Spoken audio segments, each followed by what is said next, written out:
Bismillahirrahmanirrahim. Assalamualaikum warahmatullahi wabarakatuh. Kenalkan, nama saya Alvita Rahma Maulida, NIM 19041046009. Saya mahasiswi PMI A3 Universitas Weno Songo Semarang. Saat ini saya ingin presentasikan guna untuk menuntaskan UTS teori sosial. Saat ini saya akan membahas tentang teori etnometodologi.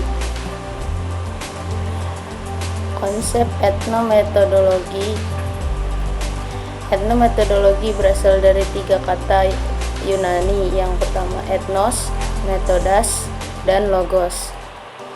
Etnos artinya orang, metodas artinya metode, dan logos berarti ilmu.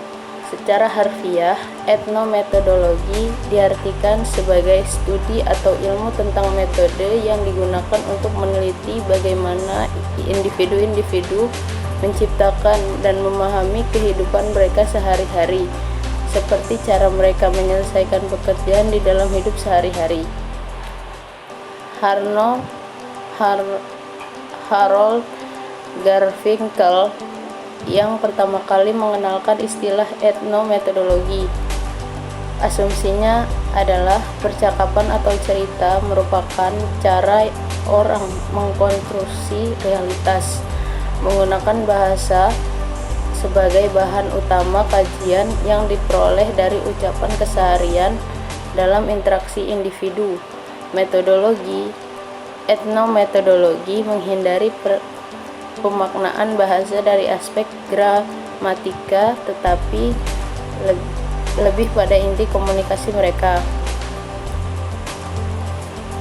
Etnometodologi adalah salah satu teori yang dipayungi oleh paradigma definisi sosial yang memfokuskan studinya mengenai kegiatan manusia sehari-hari atas dasar common sense, realitas common sense, dan ekstensi sehari-hari manusia merupakan kepentingan praktis dalam kehidupan sosial. Perbedaan etnometodologi dengan pendekatan-pendekatan lain. Peneliti etnometodologi lebih mengutamakan pernyataan bagaimana dan mengapa untuk menggali makna yang dikandung dalam realitas yang diteliti. Sedangkan pendekatan lainnya ialah peneliti melihat fenomena yang sudah berbekal asumsi-asumsi atau bahkan teori yang dianggap membelenggu kebebasan peneliti dalam memahami fenomena yang dikaji. Keunikan lain etnometodologi dengan studi-studi lain adalah menggunakan kecakapan keseharian atau cerita individu sebagai data utama. Etnometodologi menghindari wawancara sebagai pernyataan, sebagaimana pernyataan given. Perbedaan besar dengan sebagian penelitian kualitatif lainnya adalah bahwa etnometodologi cenderung menghindari menggunakan wawancara sebagai data utama mereka. Dalam tradisi riset lainnya, wawancara sering digunakan untuk mengumpulkan data, laporan sendiri, pernyataan pendapat, dan sikap. Adapun bentuk analisis percakapan yang dikaji dalam etnometodologi.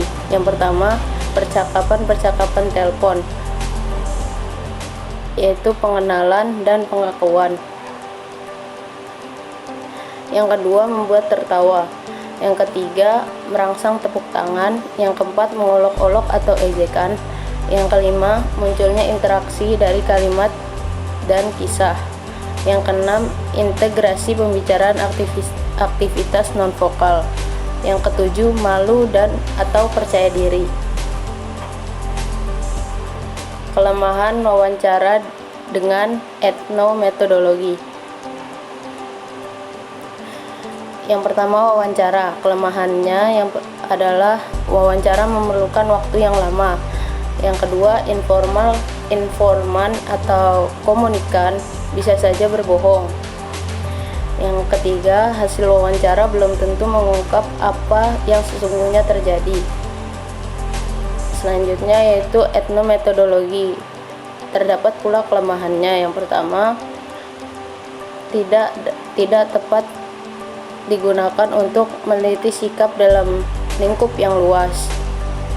Untuk meneliti sikap yang dalam lingkup yang luas, lebih tepat menggunakan survei. Tetapi menggunakan etnometodologi tepat digunakan untuk meneliti sikap individu-individu dalam organisasi atau institusi. Saya rasa cukup penjelasan mengenai teori etnometodologi. Lebih dan kurangnya dari saya mohon maaf. Wabillahi taufik wal hidayah wa ridho wal inayah. Assalamualaikum warahmatullahi wabarakatuh.